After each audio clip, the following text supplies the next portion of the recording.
అనేక జన్మ సంప్రాప్త కర్మబంధ విదాహినే ఆత్మజ్ఞాన ప్రదానేన తస్మై శ్రీ గురవే నమః. శోషణం భవ సింధుశ్చో జ్ఞానాగ్నం సమాదిత గురోపాదోదికం సమ్యక్ తస్మై శ్రీ గురవే నమః. సదాశివసమారంభాం శంకరాచార్యమధ్యమాం అస్మదాచార్యపర్యంతాం వందే గురుపరంపరాం. హరి ఓం. స్మరవారం వారం కార్యక్రమాన్ని వీక్షిస్తున్న ప్రేక్షకులందరికీ స్వాగతం. జాగ్రత్ స్వప్న సుషుప్తిషు స్మృతతరా యా సంవిదుజృంభతే యా బ్రహ్మాది పిపీలికాంతతనుషు ప్రోతా జగత్సాక్షిణీ సైవాహం న చ దృశ్య వస్తువితి దృఢప్రజ్ఞాపి యస్యాస్తి చేత్ చండాలోస్తు సతుద్విజోస్తు గురురిత్యేషా మనీషా మమ. మనం గడిచిన తరగతిలో చూసినటువంటి ఈ శ్లోకంలో ఐతరేయ ఉపనిషత్తులోని ప్రజ్ఞానం బ్రహ్మ అన్న మహావాక్యాన్ని భగవత్పాదుల వారు వివరించినట్టు వ్యాఖ్యాతలు తెలిపారు అని చూసాం. వ్యాఖ్యాతలు కనుక తెలపకపోతే మనకి ఆ విషయం తెలిసేది కాదు. ఆ విధంగా మనం ప్రజ్ఞానం బ్రహ్మ అన్న మహావాక్యాన్ని చూడడం జరిగింది.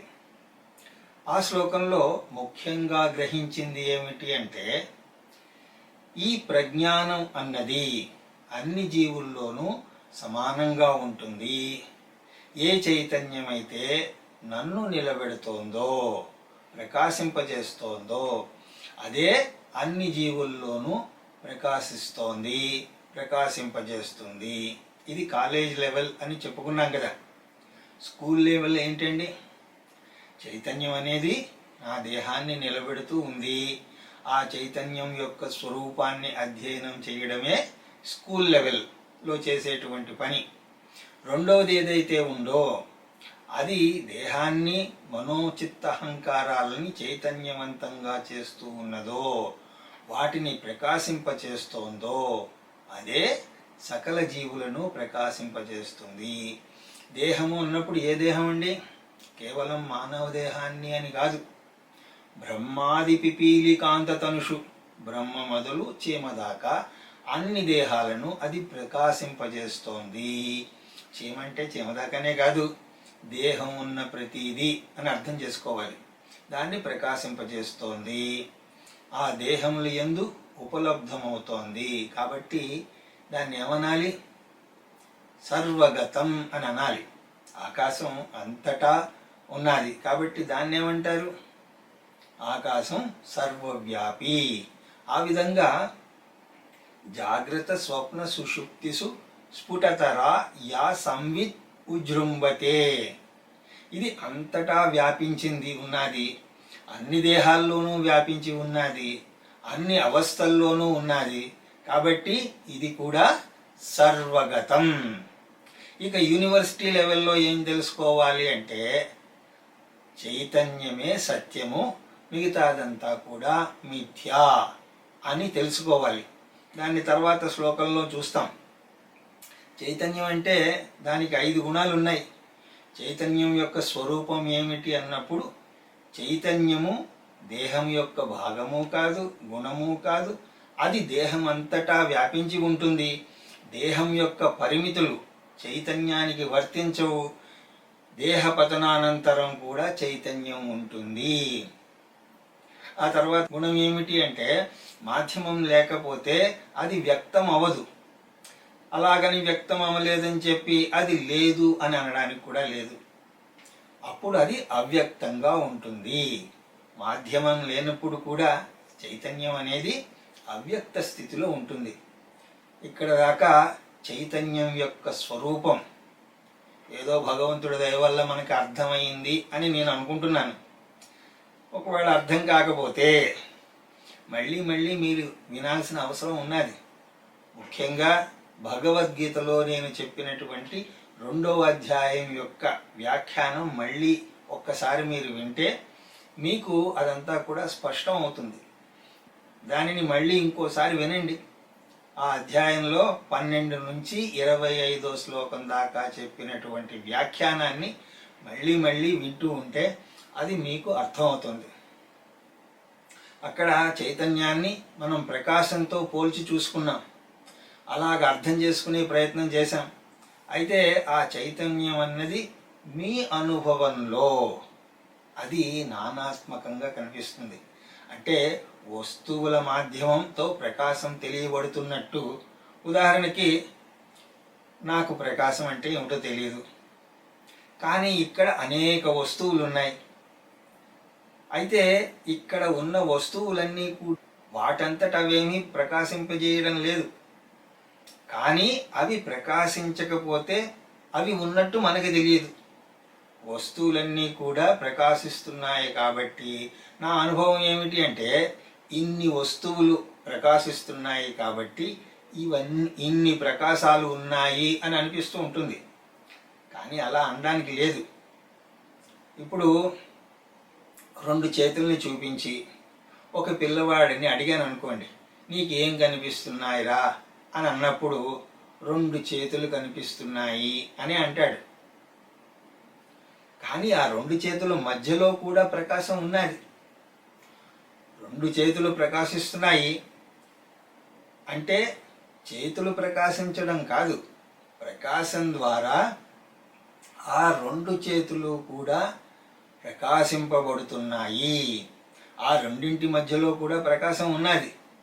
ఒకవేళ అది గనక లేకపోతే మొదటి చెయ్యిని తీసేయండి, అప్పుడు 2వ చెయ్యి ఎలా ప్రకాశిస్తుంది చెప్పండి. ఇక్కడ మనం ముఖ్యమైనటువంటి బోధ ఏమిటి అంటే ఆ ప్రకాశం అన్నది వ్యక్తం అవడం లేదు కాబట్టి అది లేదు అని అనడానికి లేదు. అందుకోసమే సాధారణంగా ఏమంటారు అంటే దేహం పోయింది కాబట్టి చైతన్యం కూడా పోయింది అని అంటారు. చాలామంది ఆ విధంగానే అంటారు. చాలామంది అడిగేటువంటి ప్రశ్న ఇదే, చైతన్యం అన్నది సర్వవ్యాపి కదా, అంతటా ఉంటుంది కదా, మరి మరణించిన తర్వాత చైతన్యం ఎందుకు పోతోంది?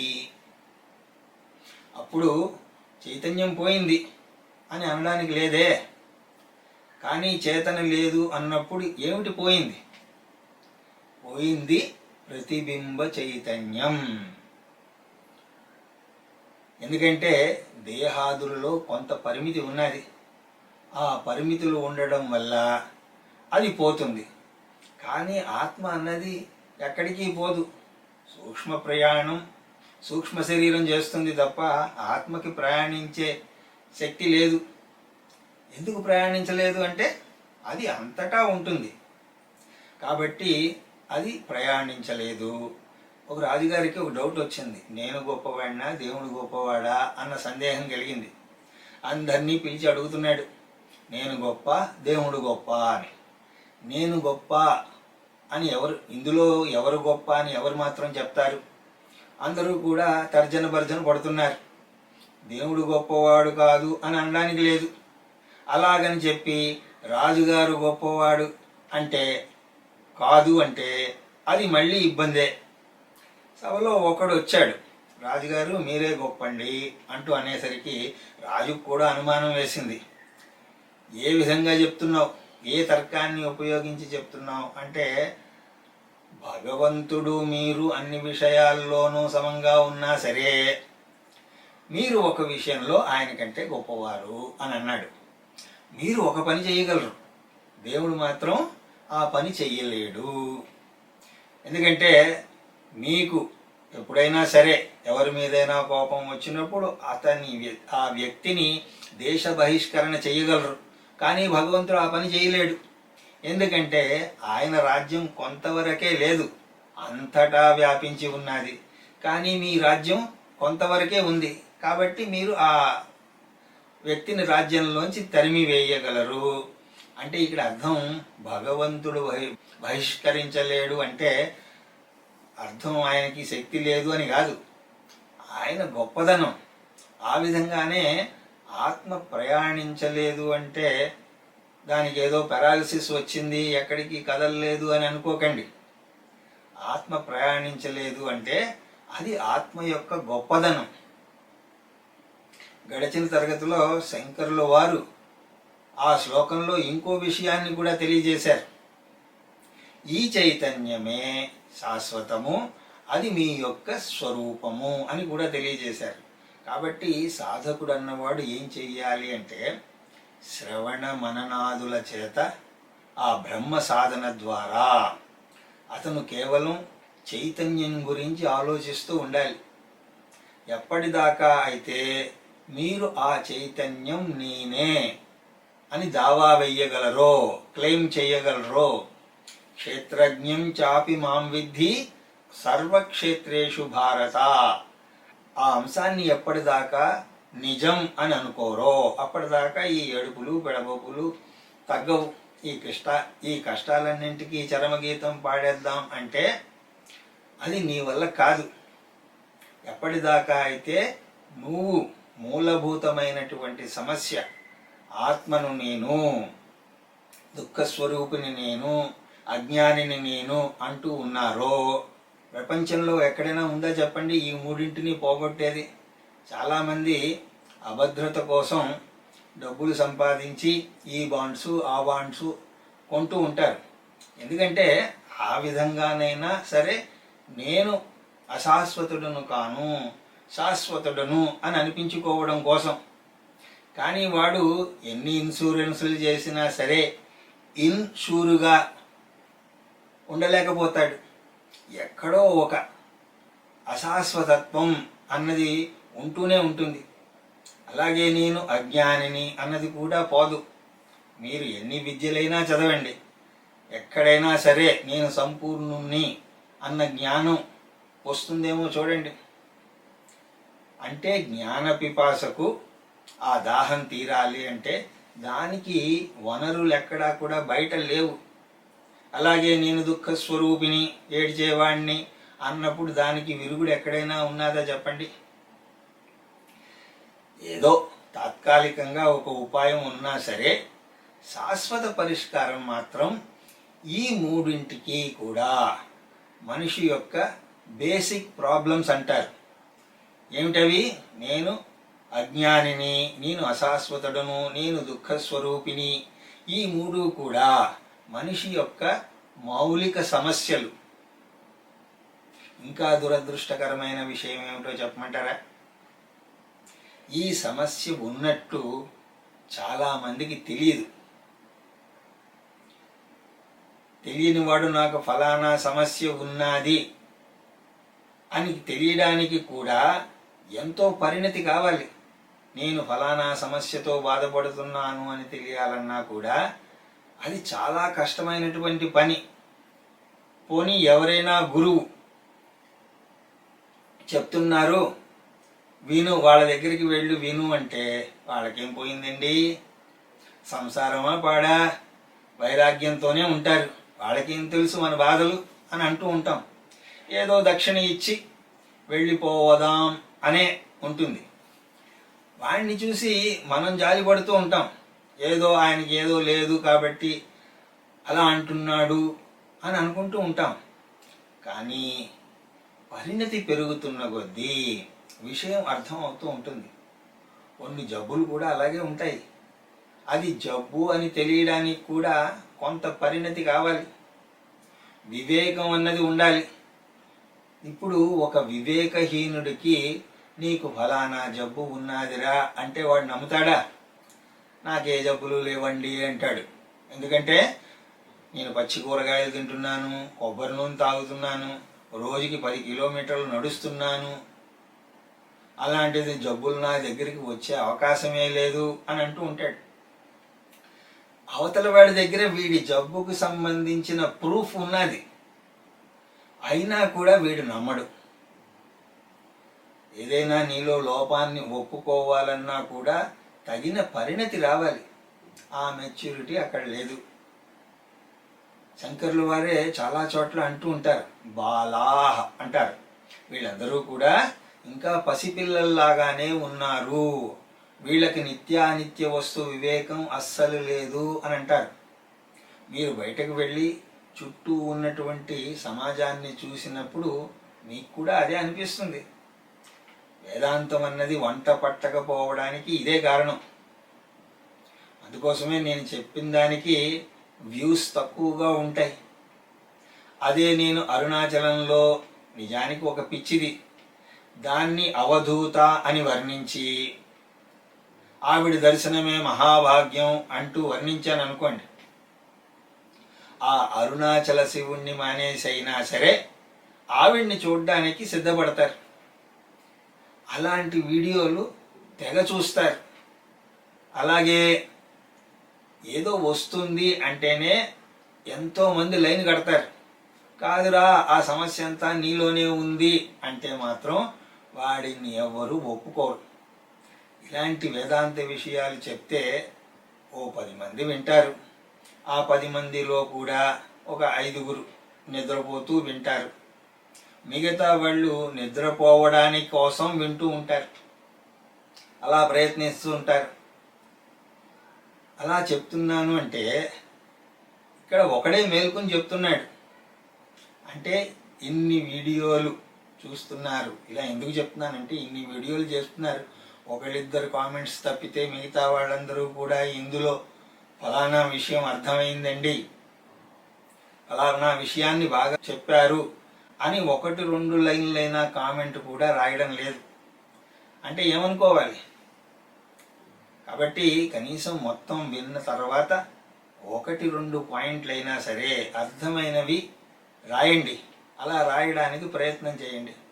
కాబట్టి ఈ సమస్య అన్నది చాలా మందిలో ఉంటుంది. అయితే మీరు అనవచ్చు, ఆ సమస్య ఉన్నా కూడా దాన్ని మర్చిపోవడం మంచిదే కదండి అంటే, అలా మర్చిపోతే ఆనందంగా ఉండొచ్చు కదండి అని మీరంటే, అలా మర్చిపోయి ఎంతకాలం మీరు ఆనందంగా ఉంటారు? అయితే ఈ సమస్య ఏదో మర్చిపోయేటువంటి సమస్య కాదు. మౌలికమైనటువంటి సమస్యలు జీవితంలో అడుగడుగునా వాటిని అవి వ్యక్తపరుచుకుంటూ ఉంటాయి. ఎవడైనా సరే వాడు ఏ పాత్ర వేసినా సరే ఆ పాత్రలో ఈ 3 సమస్యలు వాడికి కనిపిస్తూనే ఉంటాయి. ఎంతో డబ్బు సంపాదించవచ్చు గాక, అయినప్పటికీ సరే నేను దుఃఖిని అన్నది వాడికి పోదు. ఎంతమంది ఆ విధంగా అనగా మీరు వినలేదు? నా దగ్గర కావలసినంత డబ్బు ఉన్నదండి, కానీ ఎక్కడో వెలితి ఆ దుఃఖం మాత్రం పోవడం లేదు. నాకు కావలసింది అంత డబ్బు ఉన్నది, అనుకూలవతి అయినటువంటి భార్య ఉన్నది, మాటలు వినేటువంటి పిల్లలు, అలాగే ఎప్పుడూ కంప్లైంట్ చేయనటువంటి అమ్మా నాన్నలు, ఇంతమంది ఉన్నా సరే ఎక్కడో అది వెలితి ఉన్నది అని చాలామంది అంటూ ఉండగా మీరు విని ఉండవచ్చు. ఇక్కడ శాస్త్రగారులు ఏమంటారు అంటే, నాయనా నువ్వు గురువుల సహాయంతో ఈ సమస్య గురించి నువ్వు ముందుగానే తెలుసుకుంటే, ఇప్పుడు నేను చెప్పబోయేది చాలా ముఖ్యమైనటువంటి విషయం అండి. ఎందుకంటే మీకు కూడా అలాంటి దుఃఖం ఏమీ లేదు అన్న పరిస్థితి ఉండవచ్చు. ఇక్కడ శాస్త్రకారులు ఏమంటారు అంటే, నీకు ఆ విషయం తెలిసి ఆ రోగం ముదిరిపోయిన తర్వాత నీకు అది తెలిసే కంటే అవకాశం ఉన్నప్పుడే వెంటనే దీని గురించి తెలుసుకో అని అంటారు. లేదండి నాకు అలాంటివి అనిపించడం లేదు అన్నా కూడా మీరు బెనిఫిట్ ఆఫ్ డౌట్ ఆచార్యుడికి ఇవ్వాలి, అలాగే శాస్త్రానికి కూడా ఇవ్వాలి. ఆ శాస్త్రం ఆచార్యుడు మిమ్మల్ని ఏమీ దోచుకోరు. ఆ విధంగా మీకేదో రోగం ఉంది అని చెప్పడం వల్ల వాళ్ళకి ఏమీ రాదు, లేదు అని చెప్పినా కూడా వాళ్ళకి పోదు. కాబట్టి వాళ్ళు చెప్పారు అంటే బెనిఫిట్ ఆఫ్ డౌట్ ఆ శాస్త్రానికి ఆచార్యుడికి ఇవ్వాలి. అందుకోసమే శ్రద్ధ ఉండాలి అని అంటారు. శ్రద్ధ అంటే ఏమిటి? సత్యబుద్ధి. శాస్త్రాన్ని గురువాక్యాన్ని సత్యము అని విశ్వసించాలి. నాకు ఇంకా ఇప్పుడు ఆ దుఃఖం గురించి తెలియకపోవచ్చు, నీకు ఆ రోగం ఉన్నది అని తెలియదు, అదృష్టవంతుడివి. ఎందుకంటే యవ్వనంలో ఉన్నావు, ఆ రోగం గురించి తెలిసేటువంటి అవకాశం లేదు. అయినా సరే మహనీయుల చెంతకు వెళ్ళి వారు చెప్పింది కొంచెం ఆలోచిస్తే నీలో పరిణతి వస్తుంది. ఆ రోగాన్ని తగ్గించుకునేటువంటి ప్రయత్నం ఈ రోజు నుంచే నువ్వు చెయ్యవచ్చు. అయితే దీన్ని తగ్గించుకోవడానికి ఒకే ఒక్క ఔషధం ఉన్నది. ఆత్మజ్ఞానం వినా, అజ్ఞాన నివృత్తి వినా వేరొక దారి లేదు. దీన్ని కేవలం ఆత్మజ్ఞాన ఔషధమే పరిష్కరించగలదు. జ్ఞానాంజన శలాకయా, జ్ఞానాంజనమే ఇక్కడ పనికొస్తుంది. కాబట్టి మీకు ఉన్నటువంటి మౌలిక సమస్యల నుంచి బయటపడాలి అంటే దానికి ఔషధం నువ్వే. నువ్వే అన్నప్పుడు ఏంటి? దేహేంద్రియ మనోబుద్ధుల అయినటువంటి నేను కాను, చైతన్య స్వరూపిణి అయినటువంటి నేను, ఆత్మస్వరూపం. ఈ చైతన్యం యొక్క స్వరూపం ఏమిటి? సదా అస్తి ఆనంద. ఈ సమస్యలకు సమాధానం ఇక్కడ ఉన్నది. నేను పోతానేమో అంటే నేను పోవడం ఏమిటి? దేహం పోతుంది, దేహం తప్పకుండా పోతుంది. నువ్వు ఎక్కడికి పోవు, నేను ఎక్కడికి పోయేవాడిని కాను. అక్కడ ఒక ఆనందం వస్తుంది. నాకేమీ తెలియదు అంటే నీకేమీ తెలియకపోవడం ఏమిటి? అన్నింటినీ తెలియజేసేదే నువ్వు. అవును, నిజమే, ప్రతి అడ్డమైన దాని వెనకాతల నేను పడుతున్నాను, నాకు ఆనందమే దొరకడం లేదు అంటే ఆనందం దొరకడం ఏమిట్రా? నువ్వే ఆనందం. కాబట్టి మీ యొక్క మౌలిక సమస్యలకు సమాధానం ఎక్కడ ఉన్నది అంటే ఒకే ఒక్క సమాధానం ఉన్నది, నిజస్థితిలో ఉన్నది. మీరు ఎవరిని వెతుకుతున్నారు అంటే మిమ్మల్ని మీరు వెతుకుతున్నారు. రమణ మహర్షి ఒక మాట అంటూ ఉండేవారు, ప్రపంచంలో ఉన్న దుఃఖాలన్నింటికీ కారణం తాను ఏమిటో తనకు తెలియకపోవడమే అని అంటారు. నా దుఃఖాలన్నీ పోవాలన్నా, నేను చిదానంద సాగరంలో తేలియాడాలన్నా నేనేం చేయాలి? నన్ను నేను తెలుసుకోవాలి. నన్ను నేను మరిచినంత కాలం గొర్రెల మందలో ఉన్నట్టే ఉంటాను. ఒక సింహం గొర్రెల మందులో పెరిగింది, గొర్రెనే అని అనుకుంటోంది. దానికి తన స్వరూపబోధ వచ్చేంత వరకు గొర్రెలాగానే ఉంటుంది. స్వరూపబోధ వస్తూనే దానిలో మార్పు సంభవిస్తుంది, మళ్ళీ సింహంలాగా తయారవుతుంది. నేను దేహాన్ని కాను, శైవాహం. ఆ జ్ఞానం వస్తే సరిపోతుందండి అంటే అజ్ఞానం కూడా పోవాలి. నేను అన్నది తెలుసుకోవడం కంటే నేను ఏది కాదో అన్నది కూడా తెలియాలి. కాబట్టి ఇక్కడ నేను ఏది కాదు అంటే నచ దృశ్య వస్తువితి, నేను దృశ్య వస్తువుని కాను అన్నదాన్ని మీదే మీరు రోజు ధ్యానం చేయండి. ఏది అయితే నాకు తెలియబడుతోందో అది నేను కాను, నేను అనుభవిస్తున్నాను అంటే అది నేను కాను. దీనికి పెద్దగా తర్కం కూడా అవసరం లేదండి. అనుభవిస్తున్నది నేను కాను, తెలియబడుతోంది కాబట్టి అది నేను కాను. అవునా కాదా? ఇది ధ్యానం చెయ్యదగ్గ విషయం. అందుకోసమే శంకరాచార్యులు వారు ఏం చెప్తారు అంటే ఏది నేనో దానికి ఒక లైన్ అయితే ఏది నేను కానో దానికి 3 లైన్లు చెప్తారు. దేహేంద్రియ మనోబుద్ధులు అని అనుకోవడం ఇది ఎంత బాధ అంటే అలా అనుకోవడాన్ని పారేయడం చాలా కష్టం. అహం సచ్చిదానంద స్వరూప బాగానే ఉన్నది, కానీ ఏదో చిన్న చీమ గుట్టింది. ఆ సచ్చిదానంద స్వరూపం ఎక్కడికి పోయిందో తెలియదు. జీవితంలో ఏదో చిన్న కష్టం వచ్చింది, ఆత్మబాధ పాయే, తత్వబోధ పాయే, ప్రకరణ గ్రంథాలన్నీ పాయే. కాబట్టి దేహేంద్రియ మనోబుద్ధులు ఈ తాదాత్మ్యత అన్నది పోవడం చాలా కష్టం. అందుకోసమే మీరు నిర్వాణ షట్కం గురించి గనక చూస్తే చిదానంద రూప శివోహం శివోహం అన్నది ఒక లైన్ అయితే పై 3 లైన్లు ఏమంటున్నాయి? మనోబుద్ధ్యహంకార చిత్తాని నాహం నచ శ్రోత్రం న జిహ్వా న ఘ్రాణ నేత్రే న చ వ్యామో భూమిర్న తేజో న వాయు చిదానంద రూప శివోహం శివోహం. పైన 3 లైన్లు ఇవి నేను కాను, ఇవి నేను కాను అని చెప్పి ఒక లైన్లో మాత్రం ఇది నేను అని అంటున్నారు. అంటే అర్థం ఏమిటి? మొదట నువ్వు ఏది కాదో అది అర్థం చేసుకోవాలి. కానీ నేను కాని దాన్ని నేను అనుకోవడం అలవాటైపోయింది. ఈ అలవాట్లు అన్నది చాలా ప్రమాదకరమైనదండి. దానివల్ల ఎన్ని ప్రమాదాలు వస్తాయో తెలియదు. రోజు కాఫీ తాగేవాడికి ఆ రోజు కాఫీ దొరకలేదు అంటే ఎంత బాధో చెప్పలేం. ఈ అలవాటు అన్నది మీరు ప్రారంభించిన తర్వాత అది మిమ్మల్ని మీకు యజమాని అయి కూర్చుంటుంది. దాన్ని మొదట్లో మీరు ప్రారంభిస్తారు, ఆ తర్వాత అది మిమ్మల్ని మొదలు పెడుతుంది. కాబట్టి ఈ అలవాటు అన్నది చాలా ప్రమాదకరమైనది. న్యూస్ పేపర్ చదివే అలవాటు ఉంటే వాడికి పొద్దున్నే ఆ న్యూస్ పేపర్ చదివితేనే కానీ టాయిలెట్ కూడా అవదు. దాంట్లోనూ ఈనాడు చదివేవాడికి ఈనాడు పేపరే కావాలి. ఆంధ్రజ్యోతి వార్త అంటే కుదరదు. వాడికి వార్త చదివితే ఆ రోజు సరిగా అయినట్టు అనిపించదు.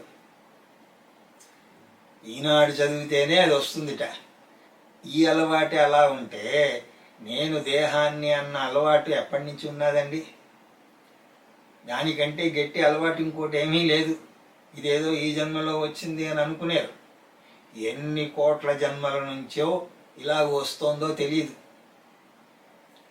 ఇవన్నీ కూడా నేను కాదు, నేను కాదు, నేను కాదు, నేతి నేతి నేతి. కాబట్టి ఏది నేను, ఏది నేను అన్నది కావాలి, తెలుసుకోవాలి. అదే గొప్ప సాధన. నేను ఎవరు అంటే దృశ్య వస్తు అంటే కనిపించే వస్తువులను నేను కాను. మరి నువ్వెవరు? ఆ చైతన్యాన్ని, ఆ చైతన్యాన్ని నేను. దృశ్య వస్తువులు అంటే ఏమిటి? ప్రపంచం నుంచి మొదలుపెట్టి ప్రపంచంలో కనబడే అన్ని వస్తువులు నేను కాదు. ఆ తర్వాత దేహం దగ్గరికి రావాలి. ఆ తర్వాత మనస్సు, మనస్సు కూడా నేను కాను. ప్రపంచం నేను కాను అన్నది చాలా సులువే. దేహం మనస్సు నేను కాదు అంటారేమిటండి? అక్కడే సమస్య వస్తుంది. ప్రపంచం అన్నప్పుడు అందులో ఉన్నవి, దాని తర్వాత దేహము మనస్సు ఇవన్నీ కూడా జడ పదార్థాలే. కానీ నేను వీటన్నింటినీ తెలుసుకునేవాడిని. తెలుసుకోవడం అంటూ జరిగితే అంటే అక్కడ చైతన్యం ఉంటుంది. పుస్తకం కనిపించింది అంటే అక్కడ ప్రకాశం ఉన్నట్టే. ఏ వస్తువు అయినా సరే కనిపించింది అంటే అక్కడ ప్రకాశం ఉంది అని అర్థం. నువ్వు తెలుసుకునేవాడివి కాబట్టి నువ్వు జడమా చేతనమా? నేను జడాన్ని ఏమిటి సార్, ప్రపంచమంతా జడమంటే ఓకే, కానీ ఈ దేహం జడం ఎలా అవుతుంది? ఇప్పుడు ఒక దోమ వాలిందనుకోండి, వెంటనే నేను చేత్తో కొడుతున్నాను, దానికి నేనేమీ ఆలోచించడం లేదు. అలాగే నాలో రక్త ప్రసరణ అన్నది జరుగుతోంది, అదేమీ కూడా నన్ను అడిగి రక్త ప్రసరణ జరగడం లేదు. అలాగే గుండె తనంతట తాను కొట్టుకుంటోంది. ఇవన్నీ కూడా వాటి యొక్క పనులు అన్నీ కూడా అవి చేసుకుంటూ ఉంటే అప్పుడు అది అచేతనం ఎలా అవుతుంది? అప్పుడు మా జవాబు ఏమిటి అంటే, ఈ దేహము మనస్సు ఇంద్రియాలు ఇవన్నీ కూడా జడాలే, కానీ వాటికి ఒక ప్రత్యేకమైనటువంటి సామర్థ్యం ఉన్నది. అదేమిటి అంటే చైతన్యాన్ని ప్రతిబింబించేటువంటి గుణం వాటిలో ఉన్నది. ఈ గుణం గోడకి లేదు, కానీ దేహానికి మాత్రం ఉన్నది. ఎలాగంటే సూర్యరశ్మి అంతటా పడుతోంది, కానీ చంద్రుడి మీద పడేసరికి చంద్రుడికి ఒక విశేషమైనటువంటి సామర్థ్యం ఉన్నది. అదేమిటి అంటే ఆ సూర్యరశ్మిని మళ్ళీ ప్రతిబింబించేటట్టు చేస్తుంది. ఆ గుణం దానికి ఉన్నది. చంద్రుడి యొక్క కాంతి నిజానికి చంద్రుడి కాంతి కాదు, సూర్యకాంతే వాస్తవమైనటువంటి కాంతి, సూర్యకాంతి. కానీ చంద్రుడి యొక్క కాంతి ఏమిటి అంటే అరువు తెచ్చుకున్నటువంటి కాంతి. ఆ విధంగా దేహేంద్రియ మనోబుద్ధులు అరువు తెచ్చుకున్నటువంటి చైతన్యంతో చేతనావంతంగా కనిపించేటువంటి శక్తి సామర్థ్యం వాటికి ఉన్నది. దేహానికి ఆ శక్తి ఉన్నది. అది ఇంకొక రాయికో రప్పకో ఉండకపోవచ్చు. ఒకసారి గనక అరువు తెచ్చుకున్న చైతన్యం పోయిందా, ఇక ఆ రాయి ఎంతో ఈ ఇంద్రియ సముదాయం అంతా కూడా అంతే. ఎన్నో రాళ్ళు ఉంటాయి, కానీ వాటి మీద సూర్యరశ్మి పడినా కూడా రాళ్లలాగానే ఉంటాయి. కానీ కొన్ని రాళ్ళు ఉంటాయి, దాని మీద సూర్యరశ్మి పడగానే వజ్రమా అన్నట్టుగా మెరుస్తూ ఉంటాయి. ఆ విధంగా ఆ రాయికి ఈ రాయికి తేడా ఏమిటి అంటే, ప్రతిబింబించేటువంటి శక్తి ఆ రాయికి లేదు, ఈ రాయికి ఉన్నది. ప్రకాశవంతంగా కనిపించేటువంటి శక్తి దీనికి ఉన్నది. ఆ ప్రకాశాన్ని గనక తీసేస్తే అది రాయే, ఇది రాయే. దేన్నైతే మీరు విలువైన రాయి అని అంటున్నారు, అలాగే ఈ దేహం కూడా విలువైనది. జడప్రాయములే కానీ విలువైనది. ఇది అంత తొందరగా మింగుడు పడదు. మిగతాదంతా మాయా, నేను నా వస్తువులు తప్ప. అంతా మాయా అన్నా కూడా ఒప్పుకుంటాను, కానీ నాది నా వస్తువులు మాయా అంటే ఒప్పుకోను. అది సత్యం కాదురా, ఇది సత్యం అన్నా, శాస్త్రాలు ఘోషిస్తున్నా కూడా అది ఎలా అవుతుంది అని అంటాం.